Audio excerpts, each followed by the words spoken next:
I'm at Paddington Station about to board the night Riviera sleeper train, which it departs at midnight and gets you into Penzance at 7:55.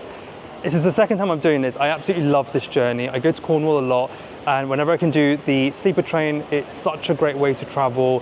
You completely miss that 6-hour, 7-hour slog that you have to do during the day on the train. So let's go and check it out. I've got about 15 minutes before the train departs, so come with me and I will show you around. So I normally like to get here a little bit earlier.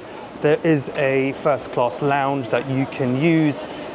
It's okay, it's not the best, it's not like an airport lounge or anything like that, but you can get a couple of snacks, get a couple of drinks before you get onto the train. It's platform 1. Platform 1 is where the night Riviera departs from, and as you can see, the final stop is Penzance, but there are several stops. It generally is about a 6-hour journey. However, to get you in at a decent time in the morning, it does stop, I believe, for about an hour and a half to 2 hours along the route. So this is the, I guess, the front back of the train. I remember when I did a TikTok about my first night Riviera experience, people were a little bit mad that I didn't show the train.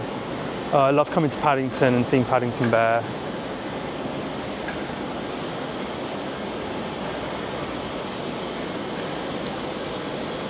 There's something really magical about this journey. I absolutely love it, and I'm going to take you in a second and show you the berth. So the way it works is you buy an advanced rate ticket or a general train ticket, and then you buy the berth on top, which is a supplementary purchase. This, let me just quickly show you the first class lounge. So that is the first class lounge through there. I think it's kind of shut now. And then you have got Queen Victoria's lounge through here, which is a little bit more formal, and I believe this is where the lounge she used to use when she used to take the train. So yeah, you buy a train ticket and then you buy the cabin ticket on top.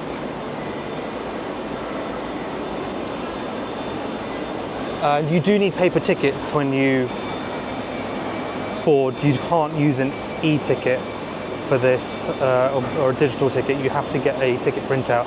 So if you are buying the ticket online, what you do need to do is you can buy the ticket online, but then you need to come here and physically bring a card that matches your registered name, and you have to print the tickets out, because when you get checked into the cabins, they want to see your physical ticket. So I am cabin D, and I am berth 15. There's a train on the other side. So just through there you have a bar cart, so we shall get a drink there in a bit. I'm going to show you the cabins first. So this lovely lady checked me in here. I usually say push it up a bit, shimmy less fast. Alright, because there's not a lot of room. It's very narrow. It's kind of like when you're coming through with your luggage, it does get very narrow.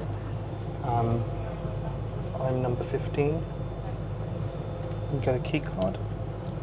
So when you do arrive to your cabin, the door's already open and the keys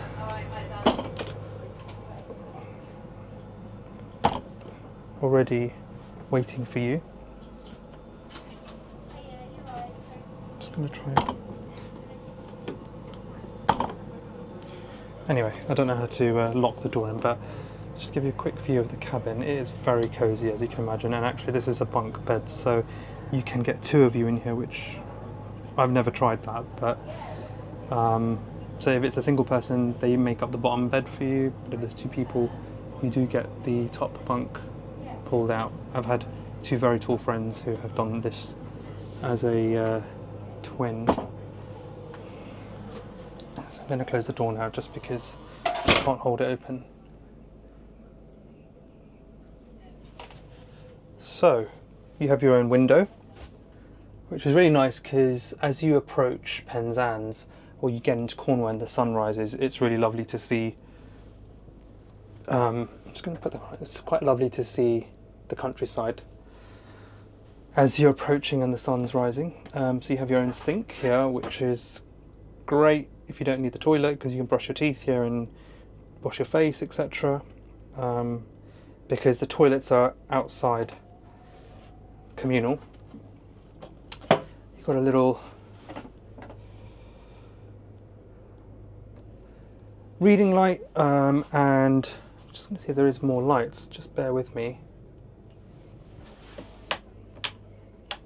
Great, lovely. Oh wow, that's so much better.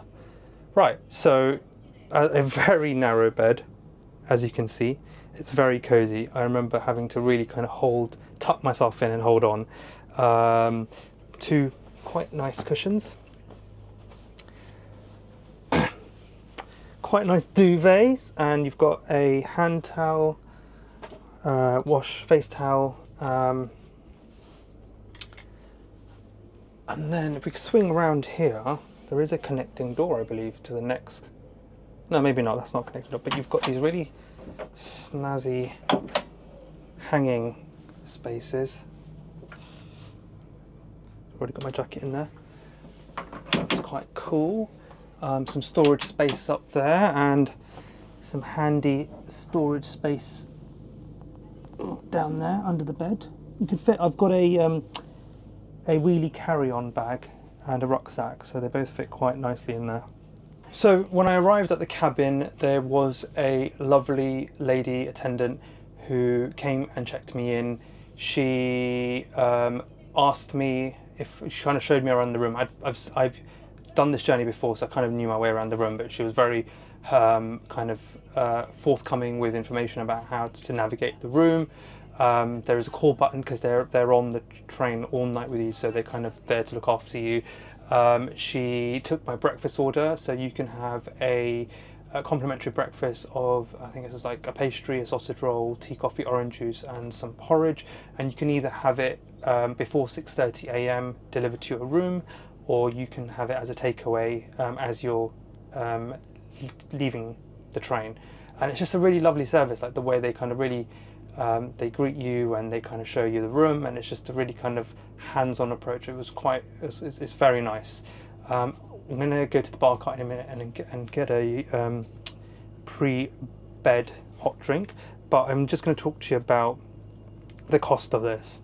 So actually, in the past when I've done it, I've booked the train tickets much earlier in advance, but this week I was actually meant to take a normal train down yesterday, but due to some work commitments I had to forfeit that ticket and I had to book a new ticket, and I have to be in Penzance this weekend, so the real only option I had to save time was to do this night train.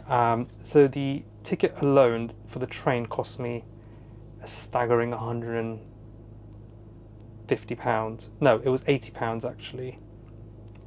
It was £80, around about £80, and then the cabin cost me £150. So the total was around, sorry if this doesn't add up, but the total was around £232, which was the ticket and the berth, the cabin. Eye-watering amount of money. Very reluctantly booked it, but you know, it is because I still need to go down. I was trying to save time. I have done this trip before for like less than 100 quid, and I've booked it early, and you can do that if it's not summer holidays or kids school holidays. You can absolutely do this journey for less than 100 quid. But yeah, the way I justified it is it's not only a travel ticket, it's not only a train ticket, it is a hotel for the night. So therefore, you know, I would easily pay 120 quid for a Premier Inn, So here I'm paying another 100 quid or 100 odd quid for a room for the night and a train ticket. So, and generally a train ticket to Penzance isn't that cheap. You know, you're still paying sort of at least about 80 quid. So that's how I justified it, but it was a lot of money. It's not something I would ordinarily have paid for, but this is a unique situation. So let's go check out the bar cart.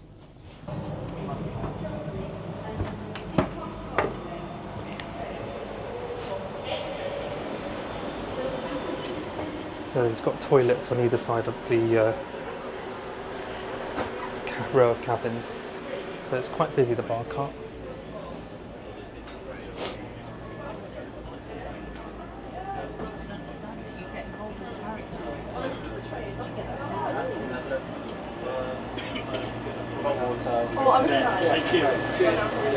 Hi mate, do you have a hot chocolate? I have hot chocolate. Yeah, thank you. Thank you very much. Thank you. So I got my hot chocolate. I was going to have it in the bar cart, but it was so busy. So I thought I'll get into my pajamas and have it in the cabin. And we're going to depart in about 13 minutes. What? She's the mother of... Good morning, guys. It's I think around 7:30 a.m. so we've got about 15-20 minutes left. They came around with my breakfast tray around 6:30 and I kind of regretted ordering breakfast because I'd rather have not been disturbed. So if you're planning to do this and you do not want to be disturbed, do not get the breakfast tray because they do wake you up. So essentially like nearly an hour and a half before you pull into the station. So it's quite early. Did I sleep well? On and off, it's quite a disturbed sleep. You're kind of always rolling around, or the duvet's sliding off. It's very narrow, so there's always something, or there's a jerk, or you're going through a windy bit of the track. But it still amazes me. I don't know why. It's not even anything magical or anything. It's just, it amazes me that, because I know how I feel after doing the 6-hour train journey and the normal train journey. You feel very sluggish. You've been sitting in your seat all day, so I find it quite long, and I'm quite an impatient person. So sitting in a seat for 6 hours, even on a plane, it's never enjoyable for me. So I love the fact that I've kind of killed two birds with one stone in a strange way. So we're going to pull into Penzance in about 10 minutes, I reckon. So I'm going to get my stuff together. But yeah, it's been very, very enjoyable. I don't feel... I feel rested, but I'm still tired. So I'll probably catch a nap when I get to my mate's house. But overall, yeah, it's been lovely. The staff are so wonderful. They're so lovely and attentive. That always really helps. So they're very kind.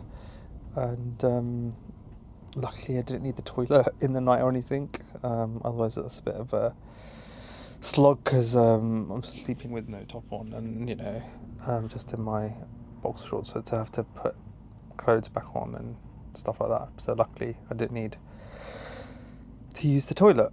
I do think this is really more of a commuter train because unless you're going to rent a car on the other end, I can't see why you would do this as a holiday, because in Cornwall you really do need your car to move around, and so I think this is really much more for a commuter train for work, or for myself who's going down, but then I'm meeting people there who are going to pick me up and then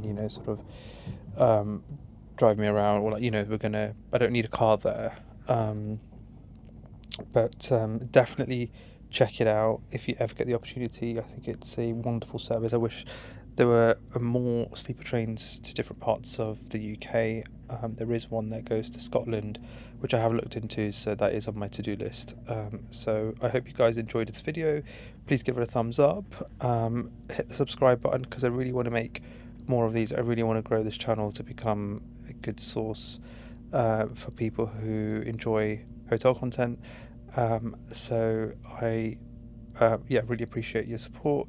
It really does make a difference. So please help me just with the subscriber numbers and those likes as well. Thanks for watching, guys, and I shall see you in my next video.